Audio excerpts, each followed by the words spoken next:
Brother Akbar Shuaib says in his question, is it allowed in Islam to break the engagement if I don't like and do not love the girl? Or is it a sin to break the engagement after getting engaged? I'm not feeling comfortable with the girl. Al-khitbah, which is engagement in Islam with a zayr beneath the kha, it's called khitbah, is mere promise to get married. Mere promise that within this period that you may and you may not take the decision of getting married. That's why there is no obligation whatsoever to either one of the parties. Neither one of the fiancés have to actually get married to the other person. In a sense, it could be the girl who decided after she got engaged to this particular person, I could not develop any feeling towards him. Or after talking to him, I figured out that he is not a good suitor. Or I realized that we don't have chemistry. There is no compatibility between us. No hurt feeling. No one should be upset. That is better than getting married, consummating the marriage, then realizing for sure it won't work. Then file for a divorce, get divorced, and now you have a child or children. Some people keep swallowing until now they have a bunch of kids and finally they say, that's it, I can't take it anymore. From the beginning, while you're engaged, you believe that there is no compatibility and you prayed istikhara and you don't feel comfortable, there is no blame on you to say to the other party, sorry, I don't want to hurt your feeling, but I don't think I can continue in this project. Who can do that? Either one of the fiancés, whether the man or the woman. Because of that we say al-khitbah, engagement, does not make the lawful unlawful, nor does it make the unlawful lawful. Does not make the lawful unlawful. What does it mean? If I get engaged to a girl,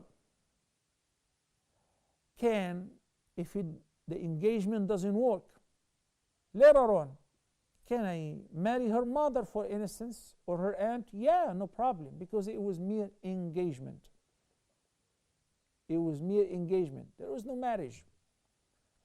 So it does not make the lawful unlawful, nor does it make the unlawful lawful. It is unlawful for me to touch any woman who is neither my mahram nor my wife. So does it mean that when I get engaged, when a couple are engaged, they cannot even shake hands with each other? They cannot go out, they cannot dine together, they cannot go for a vacation together to study each other, they cannot go to the movie theater together, they cannot exchange hugs and kisses, they cannot even shake hands with each other. They're not allowed to stay alone behind closed doors. That's called khalwa. And they are entirely strangers. And there is no dowry required, no commitment. And in the case of the separation of the engagement, if anyone have given the other party gifts and valuables, they have all the right to collect it back, because these gifts or valuables were relating to the promise of getting married and it didn't work out, with the exception of the edible stuff which is gone or stuff which has been consumed. I'm talking about some valuables, a ring, some gold, some jewelry, some valuable gifts. It is your right, either for the girl or for the boy, to take it back, because al-khitbah is a mere promise of marriage. And it only legalizes the following ruling, that if somebody wants to propose to this girl who's already engaged, he cannot do that, because the Prophet ﷺ said, لا يخطب أحدكم على خطبة أخيه. She's engaged. He cannot propose to her. Unless حتى يدع. Unless if the person who engaged this girl decided otherwise. Or if she decided otherwise, then afterward he can propose. So al-khitbah is mere promise of getting married, and it does not entail any wajibat with regards to similar to marriage, for instance, because there is a marriage contract and there is consummating the marriage. In the case of the marriage contract, they're officially married.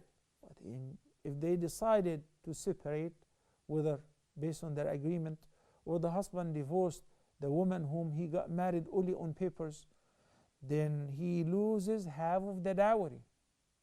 فَنِصْفُ مَا فَرَضْتُمْ. You pay half of the dowry.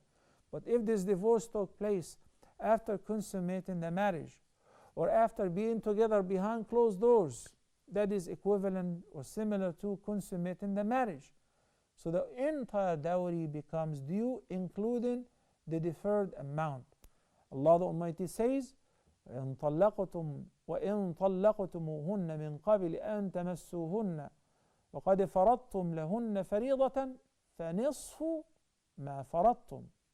Which means, after you got married and before consummating the marriage, if you guys have agreed to a dowry, then half of the dowry is due. إِلَّا أَن يَعْفُونَ أَوْ يَعْفُوَ الَّذِي بِيَدِهِ عُقْدَةُ النِّكَاحِ. Sometimes they say, you know what, keep your dowry for you. I don't want it. Okay, no problem. But this is your right if you want to collect it. Keep in mind also that the Prophet ﷺ said to one of the companions, انظر إليها فإنه أحرى أن يؤدم بينكما. When he got engaged to a woman, he said, an Ansari woman, he said, have you seen her? He didn't see her. He said, you better look at her, see her. This is better with regards to making the right decision, which will make this marriage last. Now, it's not sufficient to say, I heard that this brother has a good girl and she's beautiful. I want to marry your daughter. Okay, I agreed. That's not sufficient. MashaAllah, I heard that she's memorized the whole Quran. That is not sufficient. You know, there must be chemistry, there should be compatibility. And that happens and is attained by looking at the face, by talking to the person. So you're convinced, you're happy with the look, you're happy with the style of the person, and she's happy with you, then you can proceed on. That is even better than, you know, making any commitment, then afterward withdrawing your word, and it hurts the feeling of the other party.